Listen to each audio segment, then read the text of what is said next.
Hello, everyone, and welcome to Future News Daily, where I bring you the latest advancements in technology, longevity, science, medicine, and AI.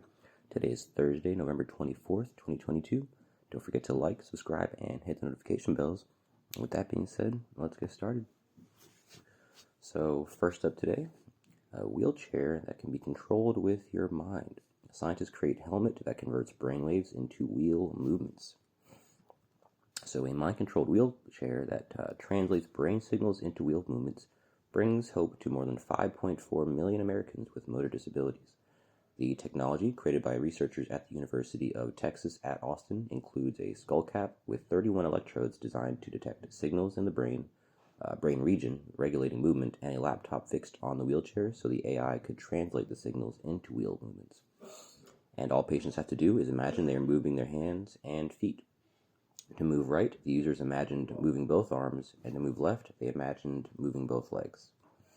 We have some little clips here of the wheelchair in motion. So quote down here, the concept of a thought-powered wheelchair has been studied for years, but most projects have used non-disabled subjects or stimuli that led the device to more or less control the person rather than the other way around. So the researchers shared this in a press release, of course. In this case, 3 individuals with tetraplegia, the inability to move their arms and legs due to spinal injuries, operated the wheelchair in a cluttered, natural environment to varying degrees of success. The electrode-fitted skull cap, as you can see in the image down here if you're looking at the screen, provides a non-invasive method for collecting brain signals and transmitting them to a nearby device. In this case, the laptop on the back of the wheelchair. The first part of the experiment involved training patients on how to use the brain-controlled wheelchair. Researchers instructed them to imagine as if they were moving their own hands and feet. These were then assigned different directions in the system. The second contributor to the success of this study borrowed from robotics. The wheelchair was designed with sensors that scoured the surrounding environment and robotic intelligence software that helped the chair fill in blanks in the user's commands to facilitate the accurate and safe movement of the wheelchair. The team tested everything with the 3 participants who were asked to move either left or right 60 times, New Scientist reports. During the first 10 training sessions, person 1 delivered correct commands 37% of the time on average, which increased to 87% accuracy by their final 10 training sessions. And the steering accuracy of person 3 improved from 67% to 91%. Person 2 consistently steered with an average accuracy of 68% over their training sessions. The real test was conducted. Participants were asked to move the wheelchair to 4 checkpoints with a room filled with beds, chairs, and medical equipment. All participants had to do was go around obstacles such as a room divider and a hospital bed, which were set up to simulate the real-world environment. The first person finished the course in about 4 minutes with 80% accuracy over 29 attempts. Person 3 did it in 7 minutes, with 20% success during 11 attempts. And person 2 reached the 3rd checkpoint in about 5 minutes during 75% of their attempts, but failed to complete the course. Jose del R. Milan, the study's corresponding author at the University of Texas at Austin, said in a statement, quote, "It seems that for some to acquire good brain-machine interface control that allows them to perform relatively complex daily activity like driving the wheelchair in a natural environment, it requires some neuroplastic reorganization in our cortex." So, end kind of abruptly there, but yeah, so it seems like they're still kind of working along this technology, but it seems like it has a lot of promise. To varying degrees, I guess, based on, they have 3 different people here. But yeah, let's move on. Next up, brain-like computing possible at molecular level, reveals scientist. So a breakthrough discovery at University of Limerick in Ireland has revealed for the first time that unconventional brain-like computing at the tiniest scale of atoms and molecules is possible. Researchers at University of Limerick's Bernal Institute worked with an international team of scientists to create a new type of organic material that learns from its past behavior. The discovery of the dynamic molecular switch that emulates synaptic behavior is revealed in a study in the international journal Nature Materials. The study was led by Damian Thompson, professor of molecular modeling in UL's Department of Physics and director of SSPC, the UL-hosted Science Foundation Ireland Research Centre for Pharmaceuticals, together with Christian Nijhuis, at the Center for Molecules and Brain-Inspired Nanosystems in University of Twente, and Enrique Del Barco from University of Central Florida. Working during lockdowns, the team developed 2 nanometer thick layer of molecules, which is 50,000 times thinner than a strand of hair, and remembers its history as electrons pass through it. So Professor Thompson explained that, quote, switching probability and the values of the on-off states continually change in the molecular material, which provides a disruptive new alternative to conventional silicon-based digital switches that can only ever be on or off, end quote. The newly discovered dynamic organic switch displays all the mathematical logic functions necessary for deep learning, successfully emulating Pavlovian call and response synaptic brain-like behavior. The researchers demonstrated the new material properties using extensive experimental characterization and electrical measurements, supported by multi-scale modeling spanning from predictive modeling of the molecular structure at the quantum level to analytical mathematical modeling of the electrical data. To emulate the dynamic behavior of synapses at the molecular level, so the researchers combined fast electron transfer, which is akin to action potentials, and fast depolarization processes in biology, with slow proton coupling limited by diffusion, which is akin to the role of biological calcium ions or neurotransmitters. Since the since the electron transfer and proton coupling steps inside the material occur at very different timescales, the transformation can emulate the plastic behavior of synapse neuronal junctions, Pavlovian learning, and all logic gates for digital circuits simply by changing the applied voltage and the duration of voltage pulses during the synthesis, they explained. Quote, this was a great lockdown project with Chris, Enrique, and I pushing each other through Zoom meetings and gargantuan email threads to bring our team's combined skills in materials, modeling, synthesis, and characterization to the point where we could demonstrate these new brain-like computing properties, end quote. This was explained by Professor Thompson. The community has long known that silicon technology works completely differently to how our brains work, and so we used new types of electronic material based on soft molecules to emulate brain-like computing networks. The researchers explained that the method can, in the future, be applied to dynamic molecular systems driven by other stimuli, such as light, and coupled to different types of dynamic covalent bond formation. This breakthrough opens up a whole new range of adaptive and reconfigurable systems, creating new opportunities in sustainable and green chemistry, from more efficient flow chemistry production of drug products and other value-added chemicals to development of new organic materials for high-density computing and memory storage in big data centers. Quote, this is just the start. We are already busy expanding this generation of intelligent molecular materials, which is enabling development of sustainable alternative technologies to tackle grand challenges in energy, environment, and health, explained Professor Thompson. So Professor Norley Kennedy, Vice President Research at UL, said, quote, our researchers are continuously finding new ways of making more effective, more sustainable materials. This latest finding is very exciting, demonstrating the reach and ambition of our international collaborations and showcasing our world-leading ability at UL to encode useful properties into organic materials. All right. Kind of a very technical article, a little over my head, to be honest, but it does seem like brain-like computing. I'm not really sure what the applications for this are, honestly. It seems like it's either very over my head or very early stages, but, we will see what happens with this, I suppose. Moving on, in kind of weird article, but interesting. Surgeons grow 3D-printed nose on a patient's arm. And it's a very, picture looks kind of weird, but it's a feat nonetheless. So the ENT and cervicofacial surgery teams of the Toulouse University Hospital and the Claudius Rigaud Institute carried out a surgical intervention at the Toulouse Oncopole University Cancer Institute, consisting in completely reconstructing a patient's nose from a synthetically graft previously implanted in the patient's forearm to pre-vascularize it.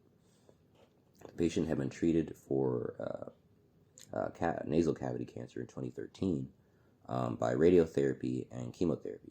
As a result of this treatment, the patient lost a large part of their nose as well as the front part of their palate.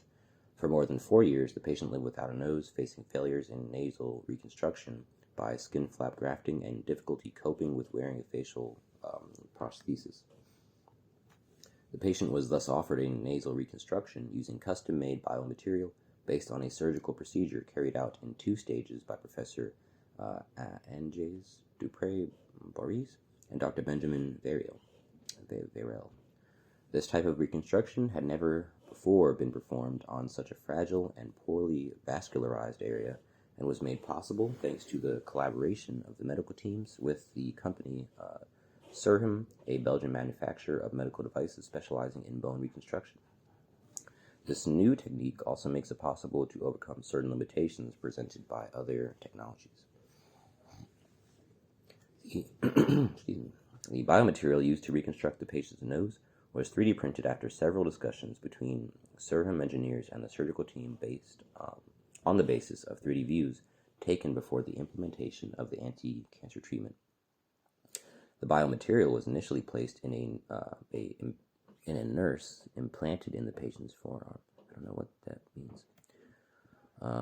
In September 2022, 2 months after fostering, colonization of the medical device appeared complete.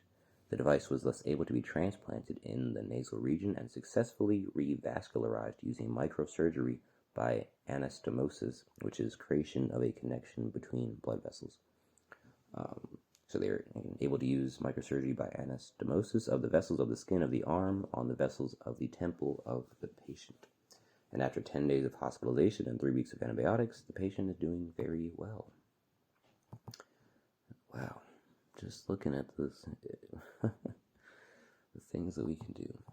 All right, got a couple more left.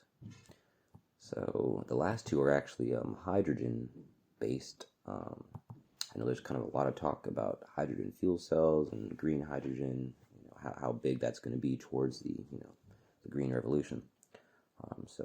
Let's read on and find out. So H3 Dynamics completes the world's first flight with proprietary distributed hydrogen electric nacelle technology. And here, an image of it kind of looks like the front half of an airplane and the back half of, I don't even know, like a paper airplane or something. So in Toulouse, France, the future of hydrogen aviation, powered by H3 Dynamics, distributed hydrogen propulsion nacelles, has taken flight for the very first time in France. Following the announcement of its hydrogen aviation concept back in 2018, H3 Dynamics managed to become a topic at Oval Office press conference on the very next day and started what is now a global hydrogen aviation movement. In November 2021, H3 Dynamics completed its first working hydrogen propulsion nacelle prototype. In July 2022, the first distributed pod system took to the skies on a scaled-down aircraft at Hub Drones Systematic Airfield near Paris. The hydrogen flight received clearance from the French Civil Air Authorities. H3 Dynamics' self-contained nacelle approach addresses technical, safety, and cost challenges hydrogen aircraft developers could face at some point in the future. It achieves this by placing hydrogen and smaller fuel cells across a series of collaborative propulsion nacelles under the wings. A new 2022 study forecasts the global thrust nacelle market to reach $7 billion by 2030, by 2030, not 2023. Highlights H3 Dynamics' hydrogen solution as a key new opportunity in the sector.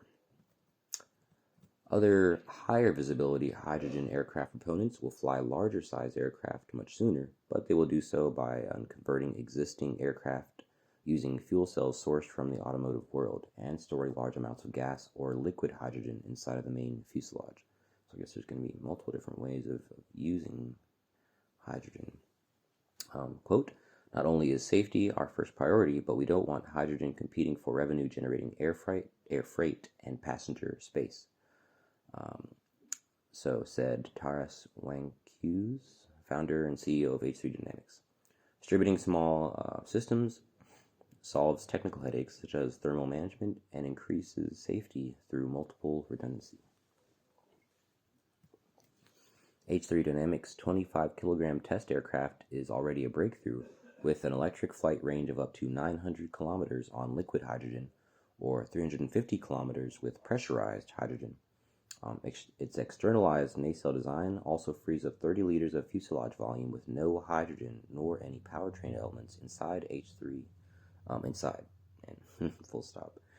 H3 Dynamics hydrogen propulsion nacelles could potentially become a snap-on retrofit for battery-powered unmanned eVTOL or fixed-wing cargo drones. So, preparing for the arrival of much longer duration unmanned hydrogen flights, you gotta find smaller, fewer words to say these things, man. Anyway, H3 Dynamics started to work on airspace safety with world-leading air traffic control companies. It has been building experience with high-volume enterprise data services being deployed in smart cities such as Singapore, and gradually coupling these with drone-agnostic charging stations. By starting at the low-end boundary of regulatory and certification efforts, H3 Dynamics doesn't need to wait until 2035 to begin its commercial journey. Quote, we all need to learn today with small commercial applications and gradually increase aircraft size over time together with all stakeholders, mostly importantly, the regulators. Now H3 Dynamics is already preparing its next steps. It's exploring liquid hydrogen integration as part of a joint development with ISAE Supero in Toulouse, launched in 2019. The objective is a historical and symbolic Atlantic crossing on a hydrogen electric propulsion in the coming 2 years. And with airfield experiments feeding its digital twin capacity for hydrogen aircraft design, H3 Dynamics is now working on a next-generation platform powered by 6 independent hydrogen electric nacelle systems. The aircraft will feature fast refueling and will be used as a test bed for H3 Dynamics hydrogen electric propulsion technology moving forward. Yeah, I vote turn all of these things into acronyms. So no one's trying to say independent hydrogen electric nacelle systems. That is ridiculous. Anyway, very good information, and I guess that this is going to be a huge part of the renewable energy revolution. As long as we can get the risks of I guess whichever one is the least risky of using, pressurized versus non-pressurized, and what have you. Moving on to the last one here. So hydrogen supercars is what this one's about. So mobile hydrogen stations may support Hyperion fuel cell supercar. Okay, so with little hydrogen infrastructure available, Hyperion Motors plans to deploy mobile hydrogen stations to support its XP1 fuel cell supercar. I don't know that this would be in America. I mean, you're going to make fuel cell stations just for one car. The Hyper Fuel mobile stations, which can also be equipped with DC fast chargers for battery electric vehicles, okay, there we go. That makes more sense. Will be quicker to deploy than conventional infrastructure and can be repositioned as needed to meet real-time demand, Hyperion said in a press release. Hydrogen can be produced on-site via water electrolysis, with electricity supplied by solar panels mounted on the roof of each unit to ensure the hydrogen produced is truly green, according to Hyperion. I know there's some people will argue, before this, that hydrogen isn't technically green based on how you harvest it. Well, if you use solar panels, there's literally nothing you can say. You could maybe argue, the materials from the solar panel, well, you can't have everything. This is, at least for now, until maybe we find some other synthetic compounds or whatever to replace the scarce metals used in solar panels. Anyway, so how hydrogen is produced is an important consideration because some methods can be quite carbon intensive. Okay, I keep running these sentences. Green hydrogen might be ready to scale up this decade. The Rocky Mountain Institute recently underscored, but without a strict definition of what makes green hydrogen green, The U.S. Energy Department's proposed hydrogen hubs might be as dirty as coal, experts have warned. The stations are being developed with technologies from NASA and Shell Game Changer Startup Accelerator Program, and will feature, quote, state-of-the-art touchscreen controls, contactless payment, and self-sanitizing nozzle utilizing UV light, end quote. This was said by Hyperion, referring to their charging stations, of course. The company also said the stations will be able to function as stationary energy storage units capable of, quote, storing electrons for much longer lengths of time than is possible for batteries, end quote. Although it didn't go into detail about how that would be accomplished. In addition to supplying power for EV fast charging, this will allow the stations to serve as emergency backup power sources in the event of outages. So multi-purpose here. I'm liking this more and more now that I read into it. Hyperion will manufacture the stations at its Columbus, Ohio facility and plans to deploy the first ones in 2023. The XP1 Supercar, meanwhile, was supposed to start deliveries earlier this year. Hyperion didn't provide an updated timeline, but it confirmed to Green Car Reports that it is still part of the plan. When it unveiled the XP1 in 2020, Hyperion quoted some impressive specs, including 1,016 miles of range, 0 to 60 miles per hour acceleration quicker than 2.2 seconds, and a 221 mile per hour top speed, enabling that is a claimed curb weight of less than 2,000 pounds, which Hyperion said at the time was made possible by hydrogen propulsion. But with production limited to just 300 cars, the XP1 won't exactly justify a hydrogen network by itself. Remarkably, though, it's not the only hydrogen-powered supercar in the works. Announced in 2021, the Veritech Apricot aims to serve as a flashy demonstrator for startup Veritech's hydrogen tech. Alright, seems like hydrogen should have a bright future ahead, as long as we can get the kinks out of it. Anyway, that is the last article I have for you today. Don't forget, this video is for educational purposes only. I will never recommend any investments, solicit your time or money, attempt to contact you on any other platform, or own any rights to the information within this content.